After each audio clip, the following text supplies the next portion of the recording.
Hello, my name is Heather, and I'm really new to this. I just started knitting maybe about a year ago, and I am just about to start doing color work on my first color work knitted sweater, and I've never done color work before.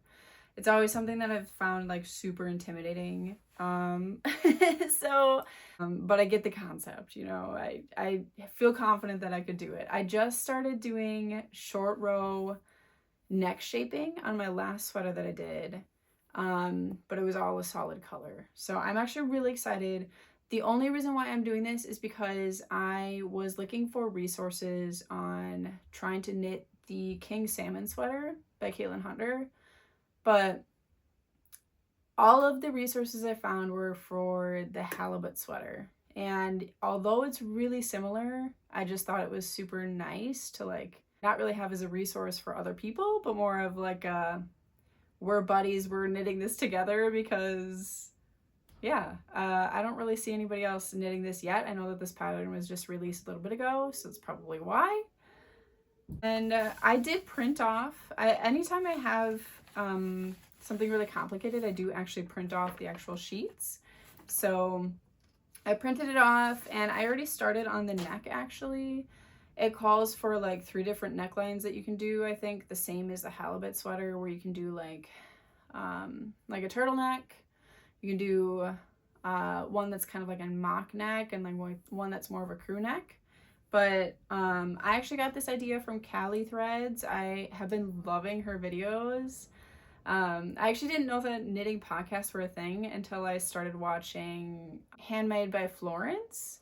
And I just love her podcast videos because I feel like she makes it feel so attainable for anybody that's a beginner. The first thing I ever knitted was her Knit a Sweater with Me guide, I guess you could say. I didn't even follow the pattern for that first one. I literally just knit along with her video, and I found it so incredibly helpful to learn like basic techniques about knitting a sweater.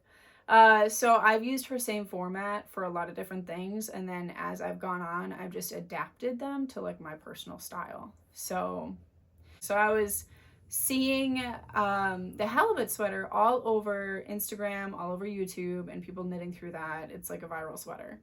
And then I was looking at the patterns for that for the same knitwear designer, and I saw the King Salmon sweater, and I was like, I like this even more. So I started knitting the collar of this, and I did a folded collar just like Callie did on her halibut sweater, because I do really love like a shorter neckline, and I also really like that squishy like gauzy feel. So I just started knitting a folded over collar for this. I didn't do any short row shaping yet. I am very new to any sort of neck shaping. So this pattern calls for wrap and turns. No clue how to do that. It also says that you can substitute for German short rows. Also don't know how to do that, but I feel like that's totally fine. YouTube has been a wonderful resource for me. So anyway, this is how it looks so far. It's very like gauzy and stretchy, and I did do 1 row of knit and then 1 row of purl, and then I did 1 row of knit again because I love that, like I've been seeing like that accent of a purl row around the neckline before it starts into the actual sweater, and I wanted to do that because I thought it'd be really pretty.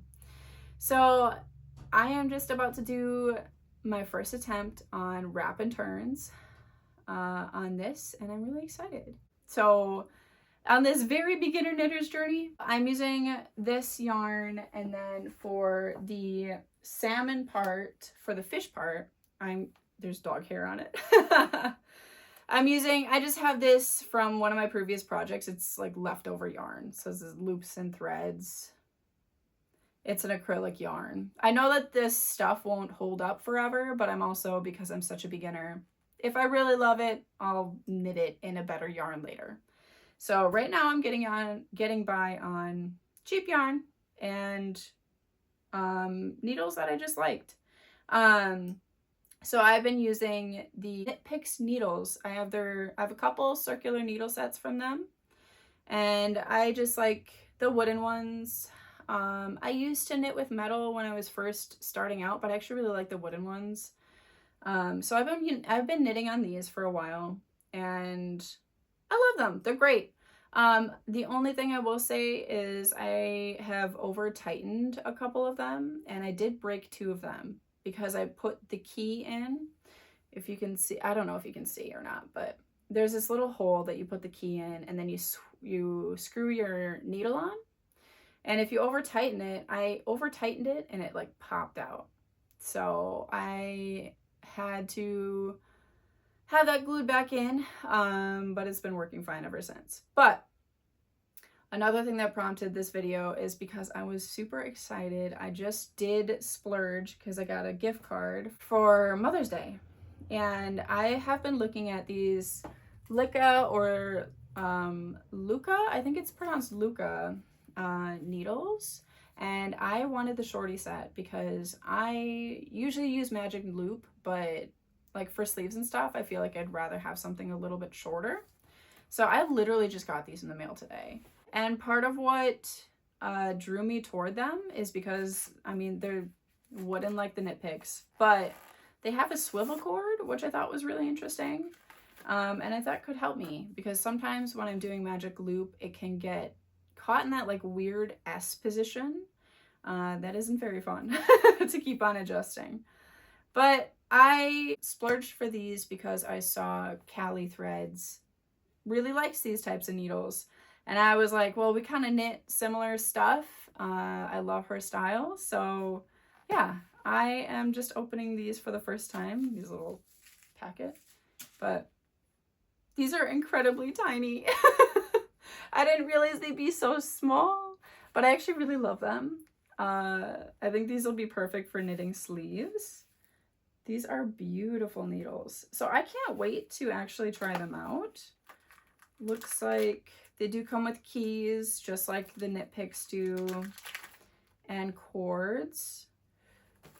So I'm going to take one out to just see how flexible it is. So they have 3 types of cords in here. It looks like one a little bit longer, smaller, and a medium. But yeah, they definitely do swivel. You can tell. I just in my glasses. You can tell that they swivel. Yeah, it looks like a very similar setup, so I'm really excited actually. They're pretty similar to the Knitpicks as far as like the weight of the cable, I would say. Let me just compare. They might even be a tad bit, no, I don't even think they're thicker. I think they're pretty much the exact same as the Knitpicks cord. It seems like a pretty smooth design, so I'm excited. I will probably knit the bulk of the sweater on the Knitpicks because they're a little bit longer, but when it gets to the sleeves, I am really excited about these. They're just so small and cute and tiny, and they're just beautiful. They feel great. I mean, they feel nice and smooth. They're really light. Yeah.